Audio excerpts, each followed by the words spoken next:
Tang San menatap ayahnya tanpa menyerah. Ayah, berjanjilah padaku. Saya tidak punya ibu, saya juga tidak bisa tanpa ayah. Kamu? Tang Hao menatap putranya, tidak bisa menahan diri agar tidak kosong. Jika kamu tidak berjanji padaku, tubuhku untuk milikmu, maka aku akan menemanimu dalam kematian. Poin dari Eight Spider Lunge sudah menempel di kulit Tang San. Bahkan jika Tang Hao bahkan lebih kuat, masih tidak mungkin untuk menghentikan bunuh dirinya.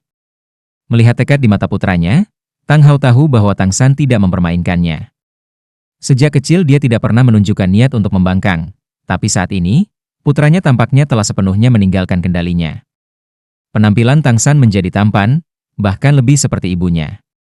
Mata Tang Hao berubah agak berkabut, sepertinya yang berdiri di depannya bukanlah putranya, tetapi istrinya. Ayah, jika ibu masih hidup, dia tidak ingin kamu mengabaikan kesehatanmu. Untukku, dan untuk ibu, berjanjilah padaku.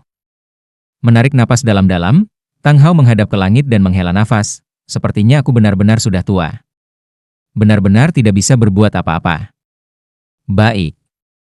Setelah kamu dewasa, aku akan pergi menemani ibumu di makamnya. Ayo pergi. Selesai berbicara, dia berjalan maju tanpa menoleh. Kompromi ayahnya sangat membebani pikiran Tang San. Wajahnya menunjukkan senyum tulus, dia mengikuti ayahnya dengan langkah cepat. Ke arah Tang Hao membawa Tang San, mereka pertama kali mencapai sisi sungai kecil. Lihatlah penampilanmu saat ini. Tang San menatap kosong, penampilan sekarang? Dia menundukkan kepalanya untuk melihat tubuhnya, tetapi tidak ada yang jelas berbeda. Hanya otot-ototnya yang tidak tampak menonjol seperti sebelumnya, tetapi proporsi tubuhnya bahkan lebih baik. Berjalan ke sisi sungai, ketika Tang San melihat bayangannya di air, dia tidak bisa menahan diri untuk menatap kosong. Kulitnya agak lebih cerah dari sebelumnya, mata biru tua yang cerah dan penuh dengan ekspresi, kepala dengan rambut panjang biru tua yang indah, wajah yang tampan dengan sikap yang agak tabah. Seolah-olah wajahnya dikupas dengan pisau, melepaskan roh yang tersimpan di dalamnya. Ini. Apakah ini aku? Jika Tang San digambarkan sebagai orang biasa sebelumnya, maka, saat ini, dia benar-benar akan berada di level yang sama dengan Dai Mubai dan Oscar. Meskipun gayanya tidak sama, saat ini dia tidak akan lulus tanpa perhatian seperti sebelumnya. Matamu lebih besar, lebih mirip ibumu. Setelah mewarisi darahnya, Anda secara alami juga akan mewarisi beberapa gen yang selalu dia sembunyikan di dalam diri Anda. Menyentuh wajahnya yang halus, ibu. Ekspresi Tang San menjadi sedikit lebih lembut. Tertawa kecut di dalam hatinya, dia tidak tahu apakah Xiao Wu dan yang lainnya masih akan mengenalinya sekarang. Hati-hati memperhatikan pantulan di sungai, yang berubah bukan hanya penampilannya.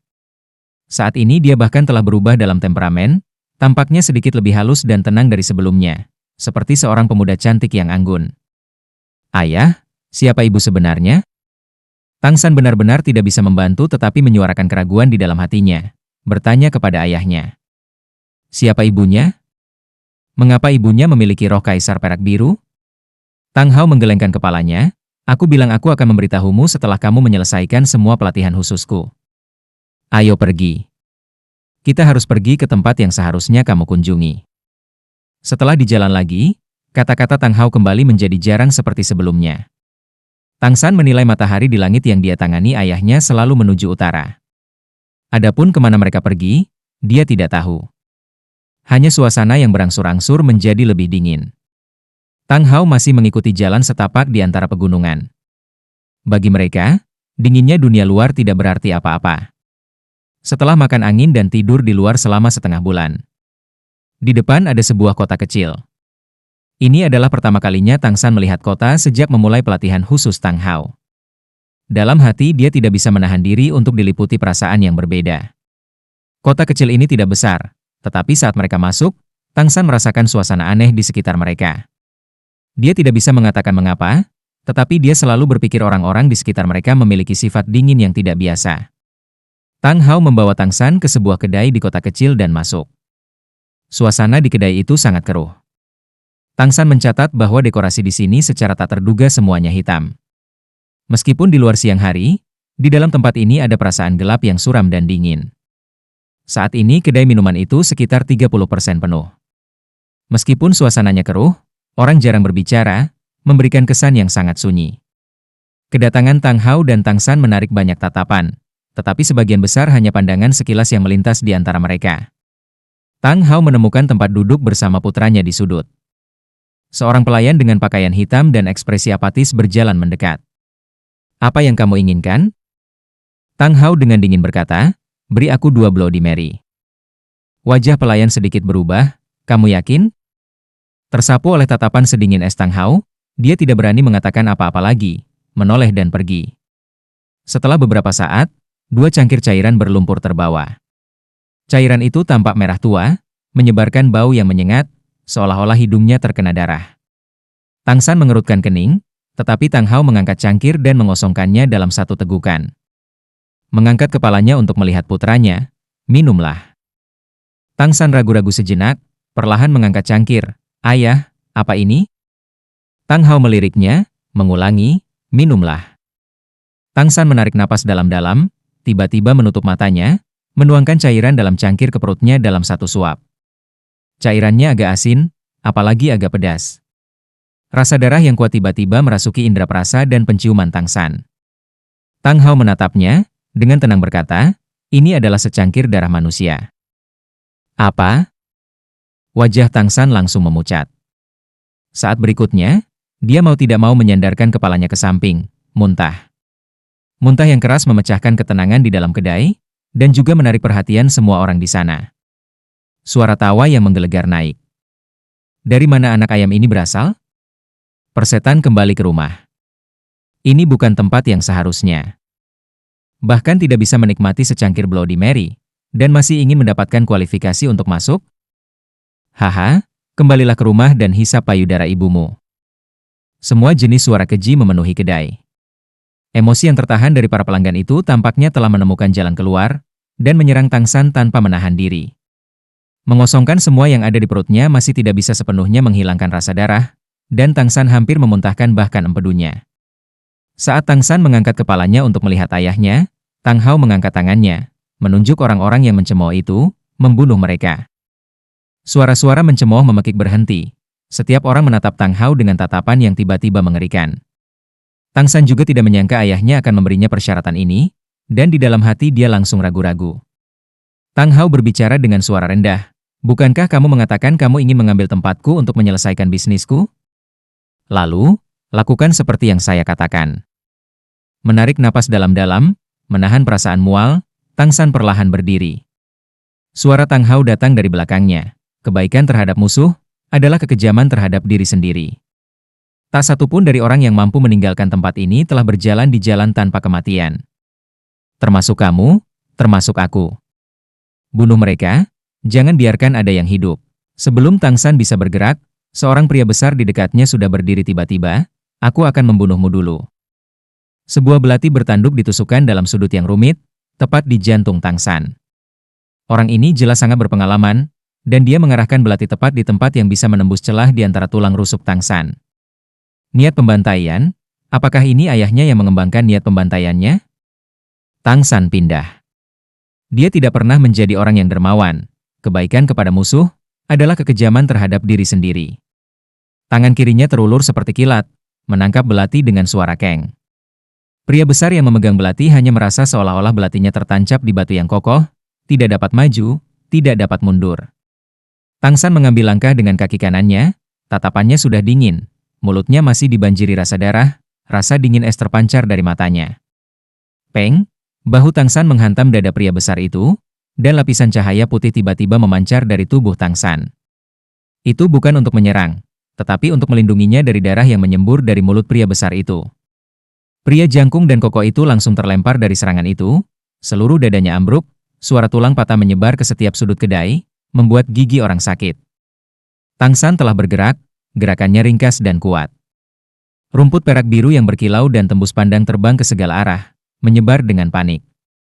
Sekarang dia sudah jelas melihat bahwa ada 23 orang di kedai selain dia, ayahnya, dan pelayan. Dia telah membunuh 1, 22 masih tersisa. Di antara 22 orang itu, 5 dengan cepat melepaskan semangat mereka, 17 sisanya tanpa ragu sedikit pun mengeluarkan senjata mereka. Tanpa diduga, tidak ada yang melarikan diri. Ini adalah ujian bagi kami dari Slaughter City. bunuh dia, dan kita akan bisa memasuki kota pembantaian. Tidak ada yang tahu siapa yang berteriak, tetapi mata semua orang memerah, menyerang Tang San seolah gila. 22 orang, hanya 5 yang merupakan Master Roh, dan yang terkuat tidak lebih dari 4 cincin roh. Aura biru berfluktuasi dan naik, dan bersama dengan rumput perak biru yang langsung menyebar, 5 cincin roh dengan tenang naik dari bawah Tang San. Kuning, kuning, ungu, hitam, hitam. 5 cincin roh yang menakutkan muncul dengan tenang. Cahaya cincin roh keempat tiba-tiba menyala.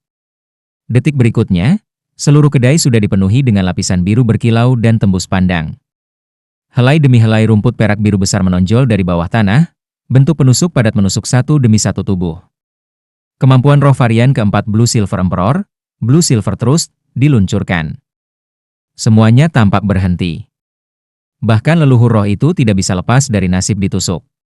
Tidak ada satupun tubuh yang bisa menghalangi rumput perak biru yang setajam 8 tombak laba-laba setelah berevolusi. Satu demi satu, mayat tak bernyawa didorong ke atas. Mereka benar-benar ditusuk, nafas kehidupan berlalu dengan cepat. Kamu seharusnya tidak menghina ibuku. Biru di sudut mata Tang San tiba-tiba tumbuh lebih kuat. Saat dia berbalik, sekali lagi duduk di seberang ayahnya, cincin rohnya dan rumput perak biru menghilang secara bersamaan. Putong, putong, putong. Mayat demi mayat jatuh ke tanah, darah merembes ke lantai kedai menjadi merah. Tapi sekarang ekspresi Tang San sangat tenang, cukup tenang untuk mengejutkan Tang Hao. Mengangguk, Tang Hao dengan tenang berkata, "Sepertinya aku masih meremehkanmu. Ingat, memasuki kota pembantaian, Anda hanya bisa mengandalkan diri sendiri. Aku tidak akan berada di sisimu, apalagi melindungimu. Tidak ada teman atau sahabat di sana, yang ada hanya musuh. Bunuh semua orang yang bisa mengancammu. Dapatkan kejuaraan di Hellslaughter Arena, saya secara alami akan menerima Anda." Pelayan di kedai tidak kehilangan akal karena beberapa lusin orang terbunuh. Dia setenang Tang San, tampaknya sudah lama terbiasa dengan pemandangan itu. Dia secara alami juga mendengar Tang Hao berbicara dengan Tang San, hanya wajahnya yang semakin menghina. Ingin memasuki kota pembantaian dengan membunuh beberapa orang? Dia masih belum memenuhi syarat. Pelayan itu dengan dingin berkata, bahkan tidak bisa mengambil secangkir Bloody Mary. Bagaimana dia bisa masuk? Cheng, tombak Blue Silver Grace yang tajam melesat dari dadanya. Tang San tidak berbalik untuk melihat, hanya dengan tenang berkata, apakah saya memenuhi syarat sekarang? Pelayan jelas tidak bisa menjawab. Dia tidak pernah berharap Tang San benar-benar bertindak melawannya juga, dan matanya berangsur-angsur tumbuh lebih besar. Blue Silver Grace bergoyang lembut, dan mayatnya terlempar ke samping. Darah menggenang, bercampur dengan mayat-mayat sebelumnya. Kamu beradaptasi dengan sangat cepat. Tang Hao memandang Tang San. Tang San menatap ayahnya, karena aku harus. Karena Anda mengatakan bahwa setiap orang di sini, termasuk Anda dan saya, semuanya berjalan di jalan kematian. Aku percaya kamu. Kota pembantaian, ya? Ini adalah tempat di mana saya harus berlatih. Ayah. Saya akan berhasil. Apa yang tidak dia katakan adalah, untuk melindungi keluarga, kekasih, dan sahabatnya, untuk mewujudkan harapannya sendiri untuk bertahan hidup, dia tidak akan mundur. Tang San adalah orang yang cerdik, dan setelah mendapatkan tengkorak kebijaksanaan, otaknya menjadi lebih tajam. Saat muntah, dia sudah mengerti bahwa dia hanya bisa memilih untuk menyembelih di dunia pembantaian yang dibawa ayahnya. Kalau tidak, dia akan dibunuh. Saat muntah itu adalah satu-satunya kelemahan yang dia izinkan untuk dirinya sendiri. Dia tidak akan lemah untuk kedua kalinya. Selesai berbicara, Tang San berdiri dan berjalan ke konter kedai dengan langkah besar, tidak peduli dengan dua pelayan tambahan yang tertegun di belakangnya. Mengangkat tangannya, satu telapak tangan memukul meja dengan keras. Dengan ledakan keras, penghitung berubah menjadi serpihan yang terbang ke segala arah, memperlihatkan tanah. Kedua pelayan itu memandang dengan bodoh. Cahaya biru Tang San sudah menghilang sekarang, dan di tangan kirinya, palu kecil hitam itu muncul di beberapa titik. Pintu masuk ke kota pembantaian, seharusnya ada di sini. Memutar, betis menghasilkan kekuatan, palu kecil hitam pekat itu berubah menjadi seberkas cahaya hitam, menghantam lantai dengan keras. Kekuatan spiritual Tang San telah lama menyelidiki perbedaan di sini. Ada ruang kosong di bawah konter ini. Jelas tidak mungkin bagi kota kecil ini untuk menjadi kota pembantaian. Sebuah pintu masuk adalah penjelasan yang paling rasional. Dia tidak akan pergi mencari mekanisme. Di tempat yang berbeda, dia harus menggunakan metode yang berbeda. Dengan ledakan keras, sebuah lubang besar terungkap di tanah. Angin suram dan dingin menyapu keluar dari gua. Tang San menoleh untuk melihat ke tempat ayahnya duduk sebelumnya, tetapi menemukan bahwa Tang Hao sudah menghilang. Tanpa ragu, dia melompat turun, langsung ke tanah yang gelap gulita. Tubuhnya langsung ditelan oleh kegelapan, tanpa jejak. Memasuki kegelapan, Tang San hanya jatuh beberapa meter sebelum kakinya tertanam kuat di tanah. Dia tidak membutuhkan cahaya apapun, mata setan ungunya dapat dengan jelas melihat segala sesuatu dalam kegelapan.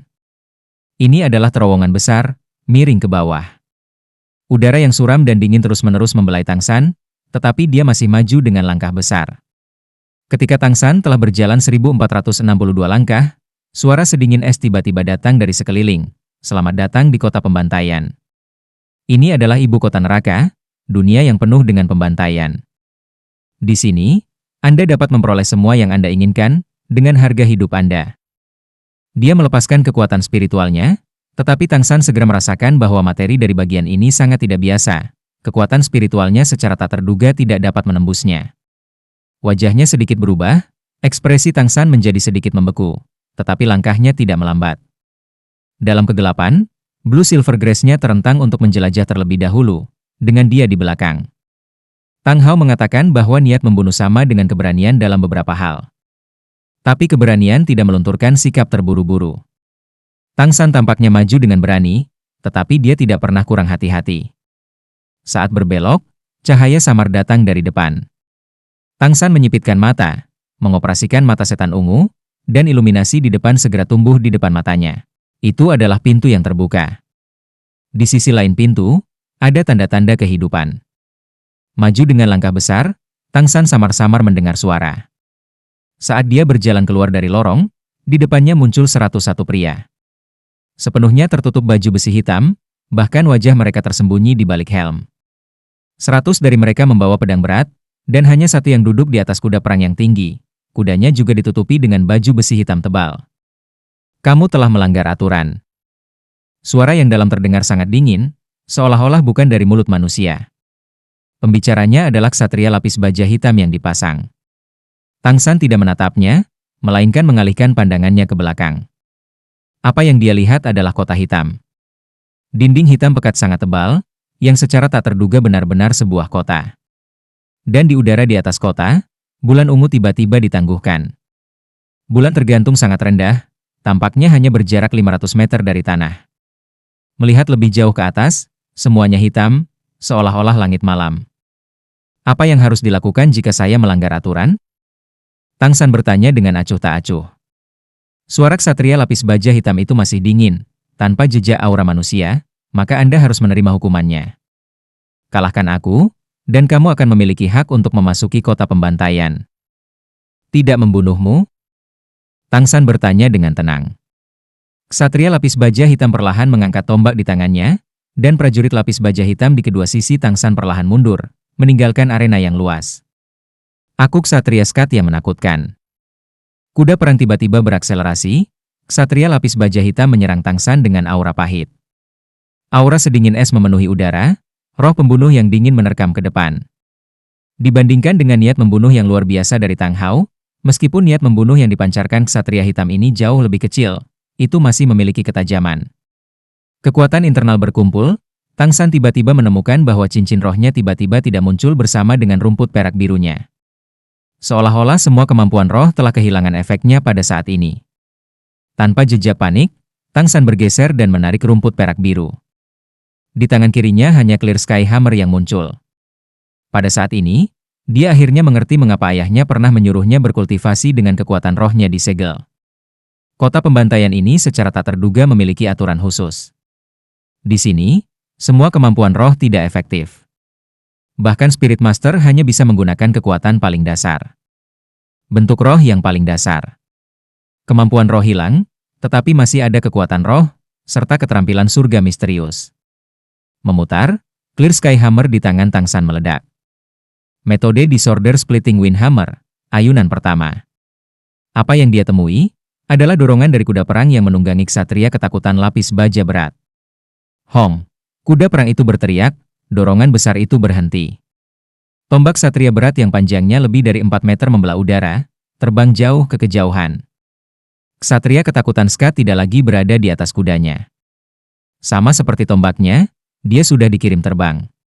Dan kuda perang itu dihentikan oleh tangan kanan Tang San, dorongan besar itu terhenti, dan di bawah kekuatan yang sangat besar, kuda perang itu terbalik ke samping, berkedut dengan keras.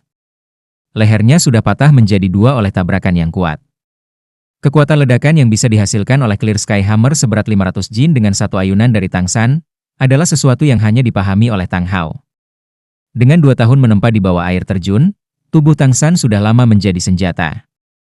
Meskipun dorongannya luar biasa, itu pada dasarnya masih tidak dapat memengaruhinya. Dread Knight Skat perlahan merangkak dari tanah. Armor di tangan kanan yang sebelumnya memegang tombaknya sudah pecah dan terbang, hal yang sama berlaku untuk armor di seluruh lengan kanannya. Sama-sama pecah masih otot dan tulang lengannya. Tang San mengerutkan kening. Menurut perkiraan awal lawannya, ayunan yang satu ini seharusnya bisa merenggut nyawanya. Tapi kekuatan ksatria yang menakutkan ini bahkan sedikit lebih dari yang dia duga, meninggalkan nyawanya. Maju selangkah demi selangkah, Tang San mengangkat kepalanya untuk melihat bulan ungu itu, berpikir dalam hati, kota pembantaian di mana kemampuan roh tidak dapat digunakan. Aku di sini. Hah? Berhenti. Teriak Skat, berusaha menunjukkan front yang kuat. Tang San menatapnya dengan dingin. Saat ini, helm Skat sudah terlepas, memperlihatkan wajah seorang pria parubaya yang kejam. Dia melihat ekspresi di mata Tang San, dan sudah waspada. Jelas, dia tidak membayangkan bagaimana kekuatan anak ini akan begitu menakutkan. Bukankah dia seorang guru roh? Halangi aku lagi, dan aku tidak peduli jika aku harus membunuh kalian semua. Tang San berkata dengan dingin. Tidak menghalangimu. Anda sudah lulus ujian saya. Anda memiliki kualifikasi untuk memasuki kota pembantaian. Ksatria ketakutan berbicara dengan sedikit kesulitan. Yang paling tidak dia pahami adalah, ketika Master Roh biasa datang ke sini mereka akan panik ketika mereka tidak dapat menggunakan kemampuan roh, tetapi pemuda di depannya ini sepertinya tidak menunjukkan jejak pengaruh darinya. Dia menyerahkan ubin hitam di depan Tang San, dan Tang San begitu saja mengambilnya. Di ubin itu diukir tengkorak manusia, dan di bawahnya ada angka. 9528. Ini adalah ID kota pembantaianmu. Silakan masuk ke kota, seseorang akan menerima Anda di gerbang. Memegang ubin, Tang San maju dengan langkah besar, tanpa melirik ksatria yang ketakutan itu. Menatap punggung Tang San yang berangsur-angsur menjauh, Skat menarik pedang di pinggangnya. Mengayunkannya dengan keras, dia memotong lengan kanannya yang sudah benar-benar hancur. Darah merah membasahi tanah hitam, bau darah memenuhi udara. Gerbang kota yang gelap gulita memberi orang semacam perasaan yang sangat menindas. Kata-kata tinggi digantung di gerbang kota besar, kota pembantaian. 2 prajurit lapis baja hitam berdiri diam di depan gerbang. Sebelum Tang San bisa mengungkapkan token di tangannya, seorang wanita dengan topeng muslin hitam melangkah keluar untuk menyambutnya. Selamat datang di kota pembantaian. Suara wanita itu sangat menyenangkan. Melangkah ke samping dari depan Tang San, dia membuat gerakan mengundang. Meskipun kota bawah tanah ini membuat Tang San sangat heran, terutama pembatasan kemampuan roh, dia mempertahankan sikap menerima dengan tenang, mengikuti wanita itu melewati gerbang. Mungkin itu karena lencana identifikasi di tangannya, tetapi tidak ada yang menghentikannya. Memasuki kota, apa yang dilihat Tang San adalah dunia biru ungu. Lentera digantung di kedua sisi jalan, semuanya hanya mengeluarkan 2 warna cahaya ini.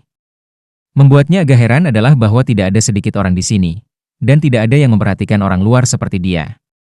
Selain segala sesuatu yang tampak redup, apa yang dilihatnya secara tak terduga tidak berbeda dengan kota biasa. Aku pemandumu.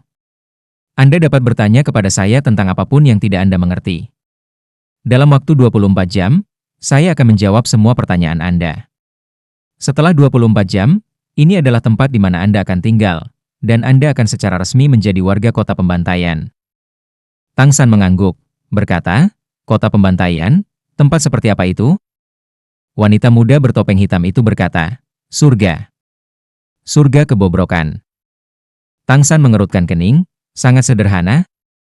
Wanita muda bertopeng hitam itu mengangguk setuju. Tang San berkata, lalu bagaimana Slaughter City didirikan? Jawaban wanita muda bertopeng hitam kali ini lebih untuk kepuasan Tang San, kota pembantaian sudah ada selama 1000 tahun. Menurut legenda, itu adalah domain yang ditinggalkan setelah Master Roh yang tangguh menembus peringkat ke-100. Di sini, semua kemampuan Spirit Master tidak efektif, orang hanya bisa mengandalkan naluri dan kekuatan fisik mereka sendiri untuk bertahan hidup. Kekuatan roh dapat digunakan sebagai sumber kekuatan. Tang San memandang wanita muda bertopeng hitam itu, lalu apa aturannya di sini? Wanita muda bertopeng hitam berkata dengan tenang, aturan di sini adalah tidak ada aturan. Sebagai warga kota Slaughter, Anda dapat melakukan apapun yang Anda inginkan di sini. Bahkan jika gelar Douluo datang ke sini dari dunia luar, dia masih akan menjadi lemah karena kehilangan kemampuan rohnya. Tetapi di bawah pemerintahan Raja Pembantaian kita, pada dasarnya tidak perlu takut pada mereka. Di Slaughter City, selama Anda memiliki kemampuan, Anda dapat melakukan apapun yang Anda inginkan. Tapi saya harus memperingatkan Anda, tepatnya karena tidak ada aturan di sini, Anda mungkin menghadapi bahaya maut kapan saja. Dalam beberapa hal, ini adalah surga kejahatan.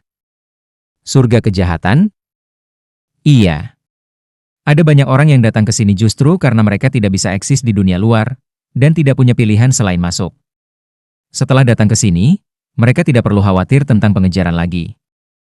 Setiap warga kota pembantaian akan menikmati perlindungan kota pembantaian. Tang San hampir tidak memperhatikan perlindungan ini. Karena dia bisa datang ke sini melalui kekuatan kekerasan, itu berarti kekuatan apapun bisa melakukan hal yang sama. Bahkan tanpa kemampuan roh, masih ada kekuatan roh. Judul Douluo masih menjadi kekuatan di antara kekuatan di sini. Apakah para penjahat di sini benar-benar aman? Tuan 9528. Saya mengerti apa yang Anda pikirkan. Wanita muda bertopeng hitam itu tiba-tiba berkata. Tang San menatap kosong sejenak. Kau tahu apa yang kupikirkan?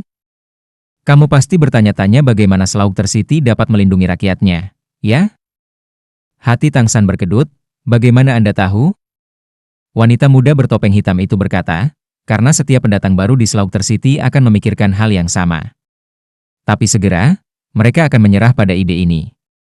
Memasuki kota Slaughter membutuhkan menjalani tes dan pemeriksaan pembantaian. Meskipun Anda masuk melalui metode yang aneh, Anda membawa niat membunuh yang cukup. Selain itu, Anda mengalahkan Ksatria Lord Ketakutan. Oleh karena itu, Anda memperoleh izin untuk bergabung. Namun, ada satu hal yang harus saya peringatkan kepada Anda. Memasuki kota pembantaian itu sederhana, tetapi pergi secara praktis tidak mungkin. Hanya bisa masuk, tidak pernah pergi. Tang San agak kaget melihat wanita muda bertopeng hitam itu. Dia tidak percaya dia tidak akan bisa keluar. Wanita muda bertopeng hitam itu mengangguk, berkata, ada tim penegak hukum khusus di dalam Slaughter City. Anda bertemu Lord Dread Nightscat, tapi dia hanya salah satu anggota tim penegak hukum. Slaughter King yang perkasa mengendalikan semuanya di sini, dan kekuatan tim penegak semuanya adalah spirit Douluo yang telah diberikan oleh Slaughter King kemampuan untuk menggunakan kemampuan roh. Kaptennya bahkan adalah gelar Douluo. Dulu banyak orang ingin keluar, tetapi tidak ada pengecualian untuk hasil akhirnya. Tang San terkejut. Jika mengatakan judul Douluo yang tidak bisa menggunakan kemampuan roh masih hebat, maka judul Douluo yang tidak bisa menggunakan kemampuan roh pasti tidak akan bisa mengalahkan roh Douluo yang bisa. Selanjutnya, menurut apa yang dikatakan wanita muda bertopeng hitam itu, Kapten Penegak Hukum Kota Pembantaian sebenarnya adalah gelar Douluo yang bisa menggunakan kemampuan roh. Tidak heran dia akan mengatakan tidak mungkin untuk pergi. Apakah tidak ada jalan keluar? Wanita muda bertopeng hitam dengan tenang berkata, tidak terlalu. Hanya ada satu cara untuk meninggalkan Slaughter City. Yaitu menjadi juara Hell Slaughter Arena, memperoleh kualifikasi untuk menantang Hell Road, dan setelah menembus Hell Road, barulah Anda dapat meninggalkan Slaughter City. Setiap kekuatan yang melakukannya akan diberikan gelar Dewa Kematian. Dalam sejarah 1000 tahun kota pembantaian, telah muncul 8 Dewa Kematian. 8 dalam 1000 tahun, sosok tidak seimbang macam apa itu? Lalu jika seseorang gagal dalam tantangan? Tang San bertanya dengan cermat. Wanita muda bertopeng hitam itu tersenyum. Slaughter City tidak memiliki kekalahan. Hanya kesuksesan dan kematian. Ini berlaku untuk semua hal. Tang San tersenyum sedikit, sepertinya tempat ini benar-benar layak menjadi kota pembantaian. Wanita muda bertopeng hitam itu berkata, tidak ada mata uang di Slaughter City, makanan dan minuman apapun disediakan secara gratis. Tentu saja, yang beracun tidak dikecualikan. Di sini, orang mati adalah yang paling berharga. Jumlah tengkorak manusia yang dimiliki setiap orang melambangkan kekuatan mereka. Darah dan tengkorak lawan yang telah kau penggal secara pribadi dapat digunakan untuk menukar barang-barang lain. Cahaya dingin melintas di mata Tang San. Sepertinya seperti yang dikatakan ayahnya, siapapun di sini datang melalui jalan kematian. Baiklah, bawa aku ke Hellslaughter Arena. Tang San berkata dengan acuh tak acuh. Wanita muda bertopeng hitam itu menatap kosong sejenak. Anda yakin? Masuk ke sana, kurang dari 1 dari 10 yang bisa kembali hidup-hidup. Itulah tempat di mana populasi kota pembantaian kami paling mudah berkurang. Setiap orang akan diminta untuk memasuki Hellslaughter Arena sekali setiap tahun. Selama mereka bisa melewati satu pertarungan, mereka bisa hidup di Slaughter City selama 1 tahun lagi. Tang San dengan tenang berkata, aku yakin, ayo pergi sekarang. Dengan mata setan ungu, Tang San samar-samar bisa melihat alis elegan dari wajah wanita muda itu sedikit berkerut di belakang kain muslin hitam. Karena seperti itu, ikuti aku. Selesai berbicara, wanita muda bertopeng hitam itu berjalan menuju pusat kota. Kecepatan yang dia pertahankan sangat terukur, mengikuti di sisi Tang San selama ini, hanya setengah langkah di depan Tang San. Tang San juga tidak mendesak tentang apapun, hanya dengan tenang mengamati segala sesuatu di sekitarnya. Saat mereka berjalan, sesosok tiba-tiba berdiri di sisi jalan. Dia sebelumnya berada di sudut gelap, dan bahkan Tang San tidak memperhatikannya. Oh, ada pemula. Sepertinya akan ada Bloody Mary baru. Gaga. Tatapannya menyapu orang ini, Tang San tidak bisa menahan cemberut. Usia pembicara tidak dapat dibedakan, karena perawakannya benar-benar terlalu luar biasa. Seluruh tubuhnya sepertinya tidak memiliki 2 liang, 3 daging yang disatukan. Jika dia tidak memiliki lapisan kulit, mungkin mudah untuk salah mengira dia sebagai kerangka manusia. Selain itu, pengamatan sederhana memberitahu Tang San bahwa ini bukan karena dia telah mengembangkan metode khusus apapun. Ki dan darahnya sama-sama kosong, dia bisa mati kapan saja. Bisakah orang seperti dia juga melewati pertarungan Hellslaughter Arena setahun sekali?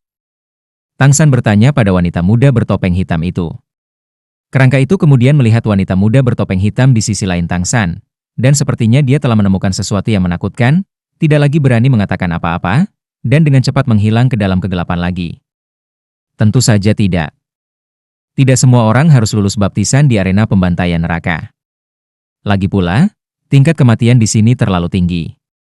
Selain mengalami pertarungan di Hellslaughter Arena setiap tahun, masih ada satu cara lain untuk bertahan di Slaughter City. Yaitu menyumbangkan 2 cangkir Bloody Mary setiap bulan.